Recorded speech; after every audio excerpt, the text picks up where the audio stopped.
Good morning students, my name is Meenu Naruka.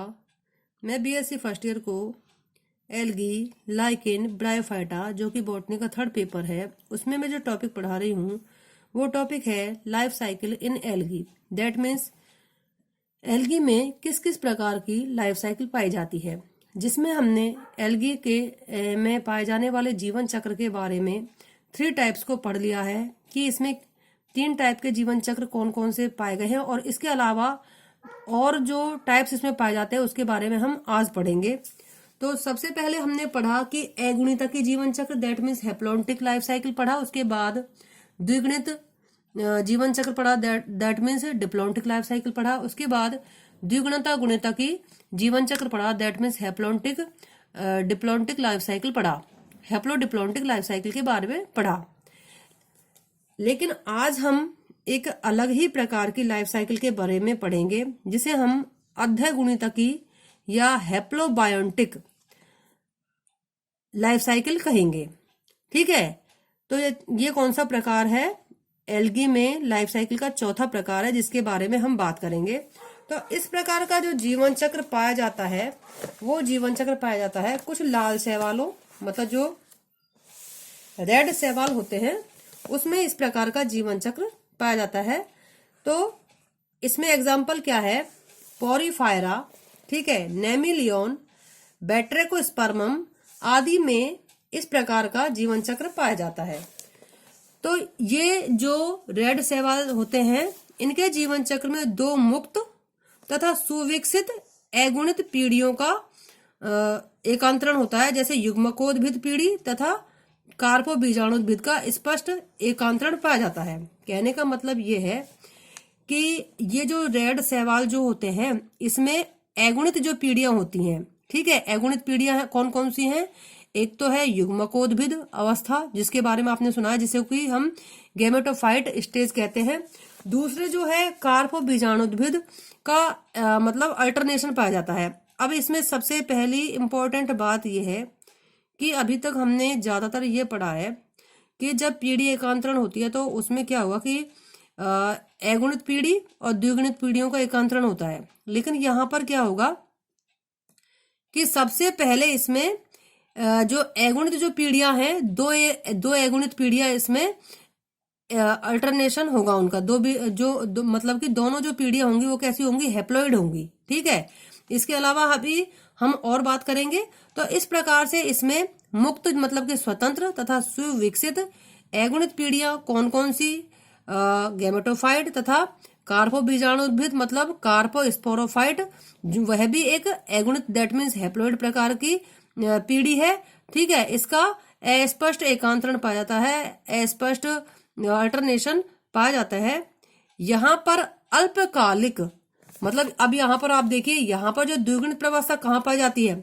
यहाँ पर अल्पकालिक द्विगुणित अवस्था केवल और केवल जायगोट में दिखाई देती है। ठीक है, इस प्रकार 2 अगुणित प्रवस्थाओं के कारण अर्धगुणित जीवन चक्र द्विप्रवस्था में कहलाता है। कहने का मतलब ये है कि अर्धगुणित जो जीवन चक्र है उसमें अगुणित जो प्रवस्थाएं हैं वो 2 बार आई हैं। ठीक है, मतलब एक तो गैमेटोफाइट के रूप में, दूसरी कार्पोस्पोरोफाइट के रूप में, और द्विगुणित प्रवस्था है वो कहां पर आई है? जायगोट में आई है। इस प्रकार यहाँ पर आप देखिए 3 स्टेज हमको देखने को मिलती हैं, जिसमें अगुणित प्रवस्थाएं 2 बार देखने को मिलेंगी और द्विगुणित प्रवस्था 1 बार देखने को मिलेगी। ठीक है, तो इसी प्रकार से 2 अगुणित प्रवस्थाओं के कारण अर्धगुणित जीवन चक्र द्विप्रवस्था कहलाता है।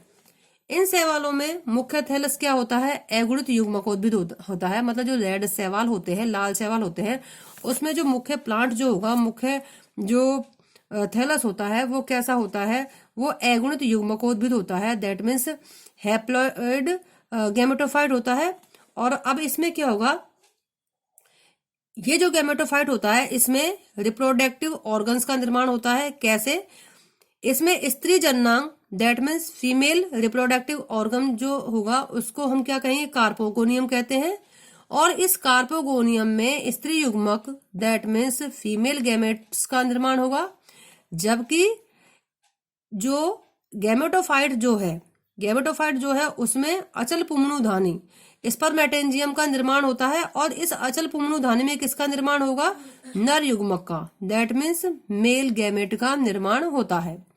इसके बाद क्या होगा कि जब नर युग्मक और मादा युग्मक का जब निर्माण हो जाता है तो नर युग्मक और मादा युग्मक में निषेचन होता है, दैट मीन्स फर्टिलाइजेशन की क्रिया होती है, और दोनों युग्मकों के संयोजन से द्विगुणित युग्मनज का निर्माण होता है, मतलब जायगोट का निर्माण होता है।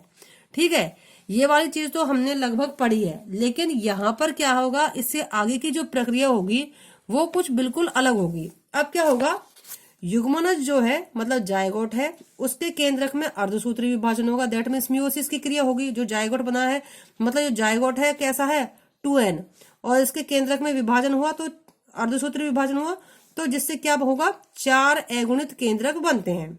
ठीक है, परंतु स्त्री जननांग जिसे कि हम कार्पोगोनियम कहते हैं, क्योंकि निषेचन की जो क्रिया होती है वो कार्पोगोनियम के अंदर ही होगी। ठीक है, क्योंकि उसमें जो फीमेल युग्मक होता है इसलिए, तो इसमें स्त्री जननांग जो होगा वो कार्पोगोनियम के आधारी भाग से गोनियोब्लास्ट तंतु विकसित होते हैं। अब आप ये देखिए, आप इसको इस प्रकार से समझ सकते हैं कि जैसे मान लीजिए ये कार्पोगोनियम है। ठीक है, कार्पोगोनियम है, जो जायगोट था उसके केंद्रक में अर्धसूत्री विभाजन हुआ जिससे 4 केंद्रक बने, 4 केंद्रक बन गए। अब इस कार्पोगोनियम जो कि क्या है, कार्पोगोनियम क्या थी, फीमेल रिप्रोडक्टिव ऑर्गन, इसके आधारी भाग से क्या होगा, इसके आधारी भाग से गोनियोब्लास्ट तंतु विकसित होंगे। आप ये मान लीजिए कि ये गोनियोब्लास्ट तंतु है। ठीक है, गोनियोब्लास्ट तंतु विकसित होंगे। प्रत्येक गोनियोब्लास्ट तंतु में एक अगुणित केंद्रक प्रवेश कर जाता है। अब आप ये इसको इस तरीके से समझो कि इसमें क्योंकि जायगोट का जो केंद्रक है उसमें मियोसिस की क्रिया के द्वारा 4 अगुणित केंद्रक बने हैं, तो प्रत्येक जो केंद्रक होगा इन गोनियोब्लास्ट तंतुओं में चला जाएगा। ठीक है, इस प्रकार से ये गोनियोब्लास्ट तंतु है, ये क्या होगा, इनमें केंद्रक को, ये चारों केंद्रक होंगे अलग अलग गोनियोब्लास्ट तंतुओं में चले जाएंगे। अब इसको आप ये जो गोनियोब्लास्ट तंतु अभी किसके रूप में कार्य करेंगे, एक तरीके से कार्पोगोनियम के रूप में कार्य करेंगे। ठीक है, अब इसके बाद क्या होगा, इस प्रकार चारों गोनियोब्लास्ट, ठीक है, इसमें प्रवेश कर जाता है। इस प्रकार चारों गोनियोब्लास्ट तंतु कैसे होते हैं, अगुणित होते हैं, क्योंकि हम जानते हैं कि प्रत्येक गोनियोब्लास्ट तंतु में एक एक केंद्रक ने प्रवेश किया है, तो जिसके कारण ये हैप्लॉइड होंगे। अब ये तंतु कार्पोबीजाणुधानी के रूप में कार्य करेंगे, मतलब कार्पोस्पोरोंजियम के रूप में या कार्पोगोनियम के रूप में कार्य करेंगे। कार्पोस्पोरोंजियम नहीं कहेंगे हम इसे कार्पोगोनियम ही कहेंगे। ठीक है, कार्पोबीजाणुधानी के रूप में कार्य करते हैं। इस समय कार्पोगोनियम के आधारी भाग से कुछ बंधे तंतु, दैट मीन्स जो स्टेराइल जो तंतु होते हैं वो भी विकसित होते हैं, जो गोनियोब्लास्ट तंतु कार्पोबीजाणुधानी तथा कार्पो बीजाणुओं के चारों ओर एक आवरण बनाते हैं। ठीक है, अब ये अगुणित संरचना कार्पो बीजाणुद्भिद कहलाती है। कहने का मतलब ये है कि हम जानते हैं कार्पोगोनियम ये है। ठीक है, गोनियोब्लास्ट तंतु इसके आधारी भाग से विकसित हुए हैं, जिसमें कि प्रत्येक एक एक केंद्रक चला गया है। अब इस कार्पोगोनियम के आधारी भाग से कुछ स्टेराइल मतलब बंधे तंतु और विकसित होंगे। बंधे तंतु इस प्रकार से विकसित होंगे। अब ये जो तंतु विकसित होंगे ये किसके चारों तरफ, एक तो कार्पोगोनियम के आसपास, और ये जो क्योंकि यहाँ पर जो गोनियोब्लास्ट है, ठीक है, गोनियोब्लास्ट है और इसमें प्रत्येक में एक केंद्र है, तो ये क्या बन जाएंगे, कार्पोस्पोर बन जाएंगे। गोनियोब्लास्ट तंतु में क्योंकि एक एक केंद्रक गया है तो ये क्या बन जाएंगे, कार्पोस्पोर बन जाएंगे। ये बंधे तंतु कार्पोस्पोर, ठीक है, कार्पोगोनियम और टोटल ये जो गोनियोब्लास्ट तंतु है इसके चारों तरफ एक क्या बनाते हैं, एक आवरण का निर्माण करते हैं, और ये जो संपूर्ण जो संरचना होगी इसको कार्पोबीजाणुद्भिद, दैट मीन्स कार्पोस्पोरोफाइट अवस्था कहते हैं। ठीक है, कार्पोबीजाणुद्भिद कहेंगे। इसके बाद कार्पोबीजाणुद्भिद के चारों ओर अगुणित कार्पोबीजाणुद्भिद के चारों ओर अगुणित जो कार्पोबीजाणु होंगे वो अंकुरित होकर एक अस्थायी विषम तंतु थैलस बनाते हैं, जिसे कि कंटेशिया प्रवास्ता कहते हैं। ठीक है, कहने का मतलब ये है कि ये जो कार्पोस्पोर है जो कि गोनियोब्लास्ट तंतु में उपस्थित है, ये क्या करेंगे, अंकुरित होंगे और एक विषम तंतु की मतलब एक अस्थायी थैलस का निर्माण करते हैं।